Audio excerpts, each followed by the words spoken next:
उपदेशाची हा हे कथा ही जग उपदेशाची, गीता उपदेशाची, कृष्णाच्या वाणीची अन अर्जुनाच्या मार्गाची, कृष्णाच्या वाणीची अन अर्जुनाच्या मार्गाची. स्त्रीच्या झालेल्या अपमानातून कुरुक्षेत्र भूमीवर धर्मस्थापना करण्यासाठीचं ते युद्ध, आणि याच युद्धात झाला गीतेचा उपदेश. अर्जुनाच्या शाश्वत यशाचा राजमार्ग ठरलेली ही गीता, आणि भगवान श्रीकृष्णाच्या वाणीतून जगाला मिळाले अमूलाग्र ज्ञान. अहो झटले 5 जण, नाही करता आला पण, जिंकाया ते रण, युद्धभूमी झाली झणझण. प्रश्न पडले अर्जुनाशी, कसं करू युद्ध यांच्याशी, ज्यांनी केलं खूप माझ्यासाठी, ते जोडले माझ्या परिवाराशी. सांग माधवा, बोल माधवा, कसं करू रे युद्ध, हो कसं रे शुद्ध. वसुदेव निर्देशी अर्जुनाला, का मी समजू नको स्वतःला, ओळख सामर्थ्य तुझे, नको करू हा येडेपणा, सोड भावनांचा हो सापळा. अर्जुनाला हे तर कळत होतं, पण स्वतःच्या गुरुवर, कुटुंबावर वार करण्यापेक्षा, स्वतःच्या वडीलधाऱ्यांना, गुरूंना हानी पोहोचवण्यापेक्षा, मी डोंगरावर जाईल, मी तिथे राहील, मी भिक्षा मागेल. हे केशवा, हे माधवा, माझे हात लटलटू लागले आहेत, आता तूच मार्ग दाखव रे बाबा.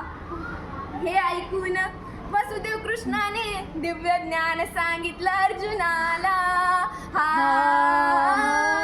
हे जन्म मरणाचा हे डाव, नाही चुकला कुणाला राव, नको वाटून घेऊ दुःख, सर्व काही होईल थक्क. हो आता तू स्थित प्रज्ञ, कर्तव्य करते पूर्ण, टाका सगळं माझ्यावर, हाच खरा रे धर्म, हाच होईल खरा रे धर्म, हाच होईल खरा रे धर्म. हे जीर जीर जीर जी. हे ऐकून अर्जुनाला अनेक प्रश्न पडू लागले. स्थितप्रज्ञ म्हणजे काय, कसं करावं हे युद्ध. देव तर आपल्याला दोन्ही गोष्टी सांगतोय, ज्ञान आणि कर्म, त्यातलं नेमकं करायचं तरी काय. हे बघून केशवाच्या अधीरावर आलं एक स्मित हास्य, आणि माधव म्हणतो कसा, कर्म करत राहून ज्ञान जोडल्यावर, जीवनाला मिळतो अर्थ सार, आसक्त सोडून कर्म केल्यावर, आत्मबोध होत साकार.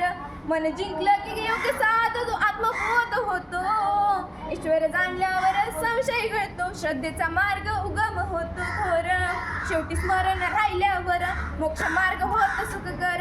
भक्ती ज्ञान मिळून उघडतात ईश्वर कृपेचे दार.